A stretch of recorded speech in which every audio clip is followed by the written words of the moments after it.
নমস্কার, জি 24 ঘন্টা Jack অলিভাল studio থেকে আপনাদের সঙ্গে রয়েছি আমি পায়েল।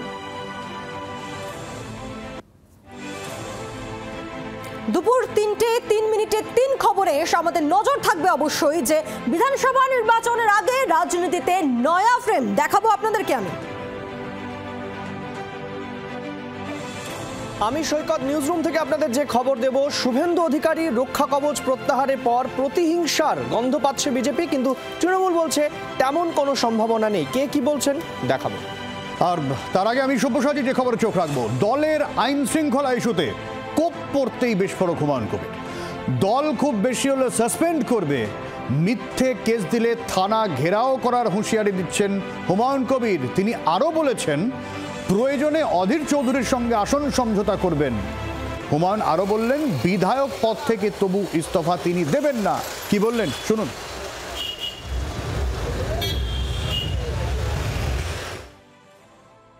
হোক লড়াই, মানুষ কি চাই দেখা যাবে। রাজনীতিতে সব সম্ভব। যে অধীর চৌধুরীকে 2024-এ হারিয়েছি, সেই অধীর চৌধুরীর সাথে দরকার হলে সিট অ্যাডজাস্টমেন্ট করব। রাজনীতিতে সব সম্ভব, কিন্তু তোকে সাধারণ পাবলিক করে দেব। 2018 সালে তৃণমূলে এসে তৃণমূলের সৈনিক হয়েছিস, আর 2012 সালে আমি কংগ্রেসের বিধায়ক পদটা ত্যাগ করে এই তৃণমূলে যোগদান করে আমার ভাগ্যে কি জুটেছে রে? তোর সাথে উপদেশ শিখবো? চ্যালেঞ্জ আমিও অ্যাকসেপ্ট করলাম।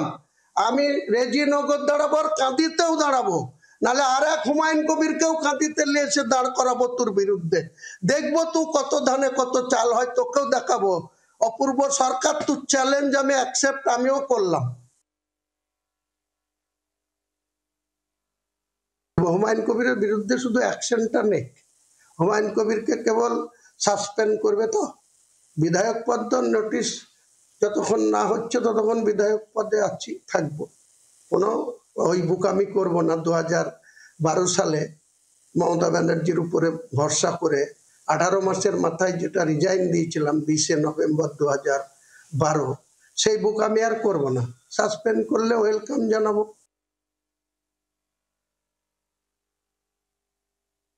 আমি তো কামাকি স্ট্রিটের সর্বোচ্চ কর্তাকেও সশরীরে 19 মার্চ 2024 নিজে কিচ্ছু চাইনি। 10 মার্চ ব্রিগেডে যখন প্রার্থী ডিক্লেয়ার হয়েছিল, আমি বলেছিলাম আমি ইউসুফ পাঠানের হয়ে ভোট করব না। আমাকে ডেকে পাঠিয়েছিল, আমি গেছিলাম। আমি কোনো কিছু চাইনি। আমি বলেছিলাম আমার বিধানসভায় 2জন ব্লক সভাপতিকে যেভাবে তিস্তর পঞ্চায়েত নির্বাচনে তারা টাকা দিয়ে টিকিট বিলি করেছে এবং মানুষের উন্নয়ন বাদ দিয়ে তারা ব্যবসা করছে পার্টিটাকে নিয়ে, আপনি দয়া করে আমার এই 2জন ব্লক সভাপতিকে পরিবর্তন করে দেন। তিনি হাতে নিয়েছিল চিঠিটা, দিয়ে বলেছিল করে দেবো, কোনো সমস্যা হবে না। আজ পর্যন্ত করে দেয়নি, তাহলে আমাকে তার পায়ে পড়তে হবে কি?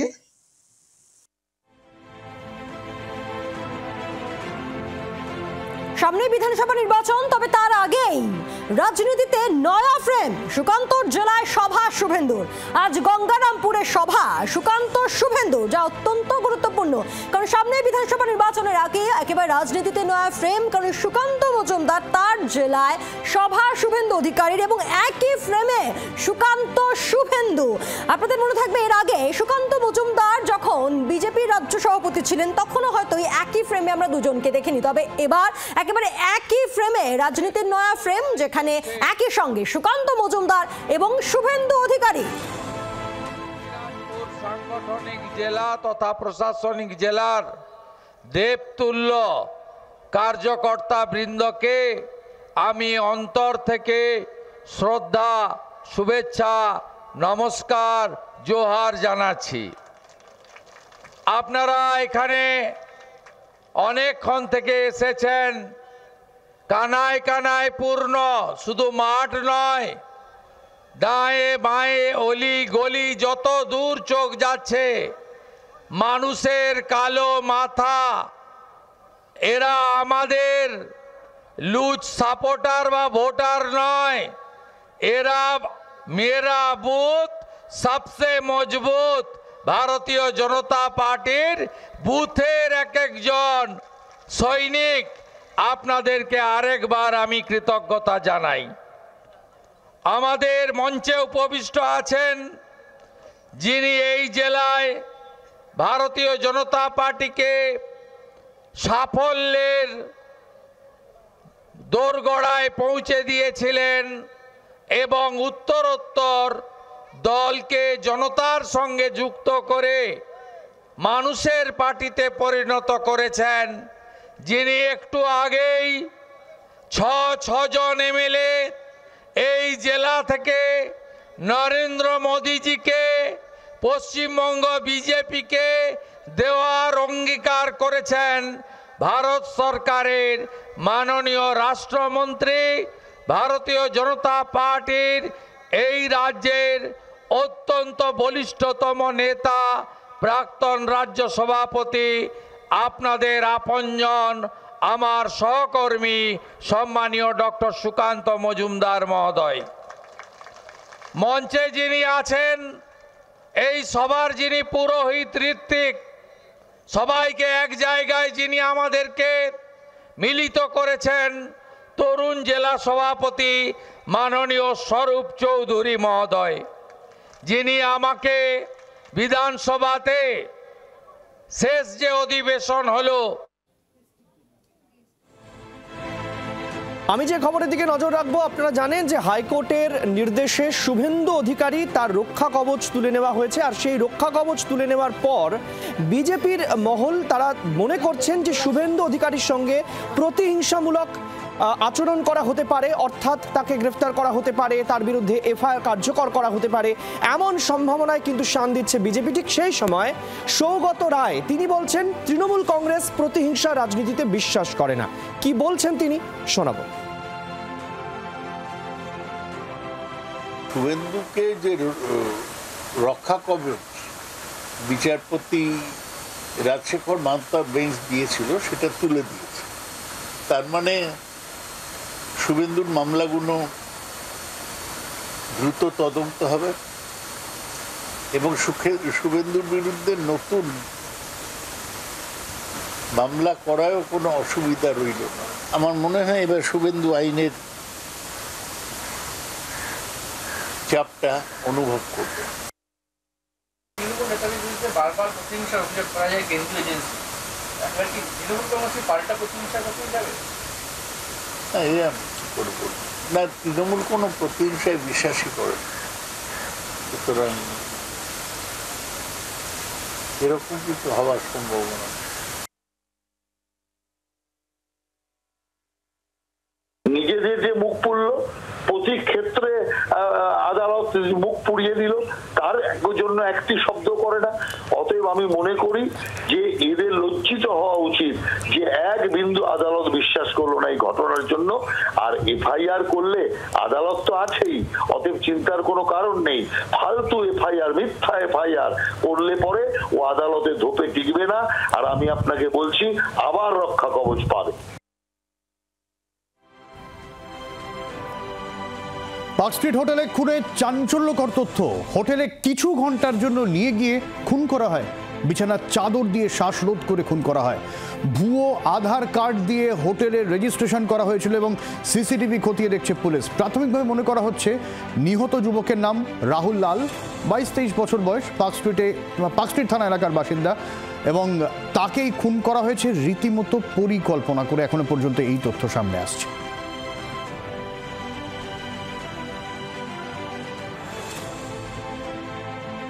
পার্ক স্ট্রিটে হোটেলের মধ্যে যুবককে খুনের ঘটনায় চাঞ্চল্যকর তথ্য উঠে আসছে পুলিশের তদন্তে। পুলিশ সূত্রের খবর যে একেবারে পূর্ব পরিকল্পনা মাফিক এই খুনের ঘটনা ঘটানো হয়েছে এবং পরিকল্পনা করেই খুনের জন্যই কার্যত এই হোটেলের মধ্যে রাহুল লাল নামে ওই যুবককে নিয়ে আসা হয়। বেশ কয়েক ঘন্টার জন্য হোটেলটি ভাড়া নেওয়া হয় এবং সেখানেই তদন্তকারীরা যেটা প্রাথমিকভাবে মনে করছে যে ওই রুমের মধ্যেই থাকা বেডশিট দিয়ে স্ট্র্যাঙ্গুলেট করে বা শ্বাসরোধ করে খুন করা হয়েছে রাহুল লালকে এবং খুনের পর সেই নির্দিষ্ট বেডশিটটি সেগুলি আততায়ীরা সঙ্গে করেই নিয়ে চলে যায়। এমনকি হোটেলের রুমের মধ্যে মদ্যপান করা হয়, সিগারেট স্মোক করা হয়, সেই সিগারেটের বার্ডস থেকে শুরু করে মদের বোতল পর্যন্ত আততায়ীরা সঙ্গে করে নিয়ে যায়, যাতে পুলিশ কোনো রকমভাবে কোনো এভিডেন্সের ট্রেস না পায়। তার সঙ্গে সঙ্গে যেই আধার কার্ডগুলি দিয়ে রেজিস্ট্রেশন করা হয়েছিল হোটেলে প্রবেশ করার সময়, সেই আধার কার্ডগুলো ভুল, এমনটাই তদন্তকারীরা জানতে পাচ্ছেন। কী কারণে এই খুন, কিভাবে এই খুনের ঘটনা ঘটানো হলো তা ইতিমধ্যেই তদন্ত করা হচ্ছে লালবাজারের গোয়েন্দা বিভাগের তরফ থেকে এবং পার্কস্ট্রিট থানার তরফ থেকে।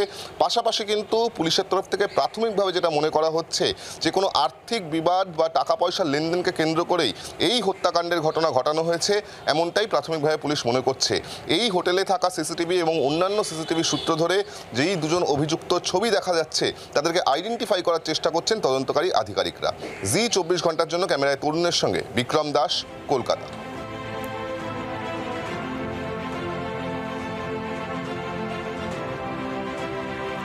নার্সিং সুপারকে ধমক তৃণমূল জেলা সভাপতির। কাঠগড়ায় উত্তর দিনাজপুরে তৃণমূল জেলা সভাপতি। চিকিৎসায় গাফিলতির জেরে রোগী মৃত্যুর অভিযোগ। হাসপাতালে যান কানাইয়ালাল আগরওয়াল, রোগী কল্যাণ সমিতির চেয়ারম্যান তিনি। অভিযোগ অস্বীকার তার, পুলিশ গিয়ে পুরো পরিস্থিতি নিয়ন্ত্রণে আনে।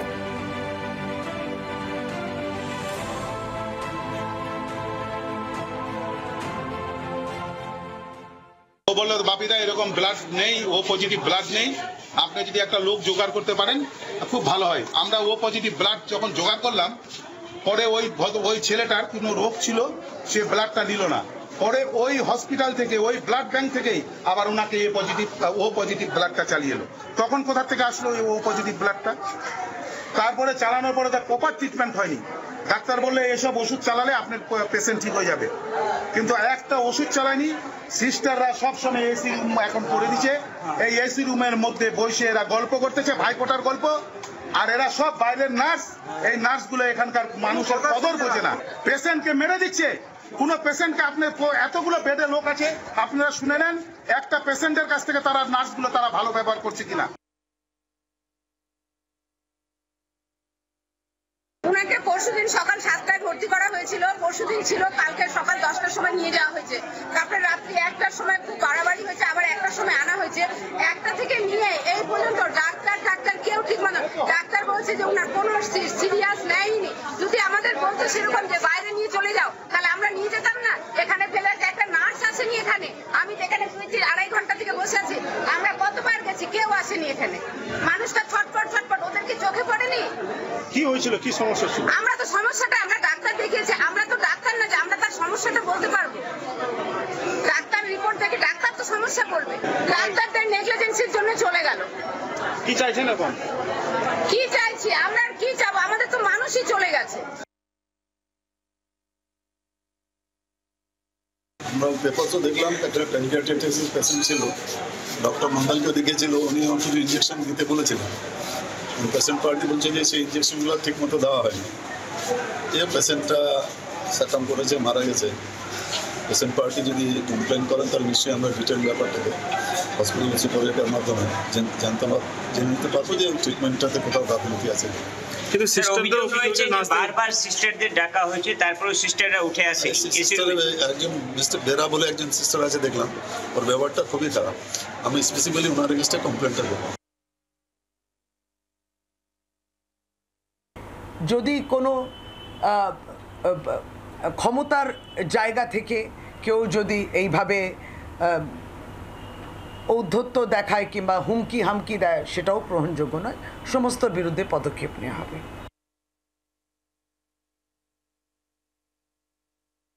দেশে সরকার নেই, আইন নেই, কানুন নেই, তাই এটা চলছে। এদের বিরুদ্ধে একটাই ওষুধ, একটু বিছুটি পাতা ঘষে দেওয়া, এদের এই চোখরাঙানি, এদের এই মারের বদলে মার দেওয়া। কারণ আইন আপনাকে প্রোটেকশন দেবে না। আইনের কাছে গেলে ওই নার্সিং সুপারের এগেনস্টে মামলা হয়ে যাবে, উনি উল্টে জেল খাটবেন। এই রাজ্যে মমতা ব্যানার্জি নিজেই নিরাপদ নয় তার বাড়ির ভেতরে ঢুকলে। ভাইপোকে যদি ওই পায়েস খাওয়ায় বা ওই কি বলে প্রসাদ খাওয়ায়, তখনও সিকিউরিটি গার্ড দাঁড়িয়ে থাকে। এই তো হচ্ছে পশ্চিমবঙ্গের অবস্থা।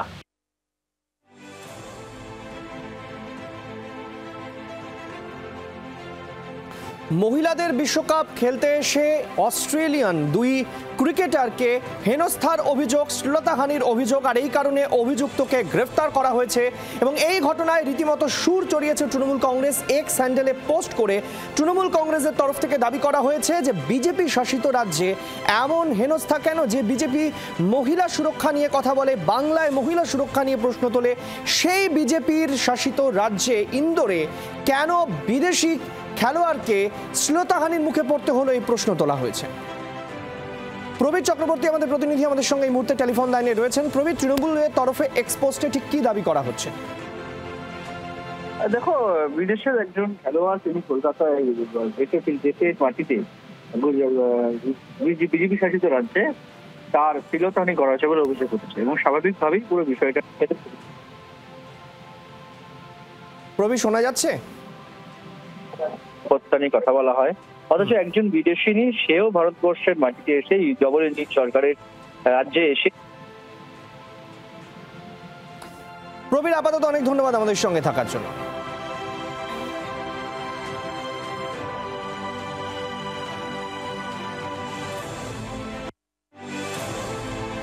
ক্রিকেটের আন্তর্জাতিক ময়দান, আন্তর্জাতিক খেলা, আইসিসি মহিলা বিশ্বকাপ, সেখানে অস্ট্রেলিয়ার প্লেয়াররা মধ্যপ্রদেশের ইন্দোরে প্রকাশ্য রাস্তায় তাদের সঙ্গে অশালীন আচরণ হচ্ছে।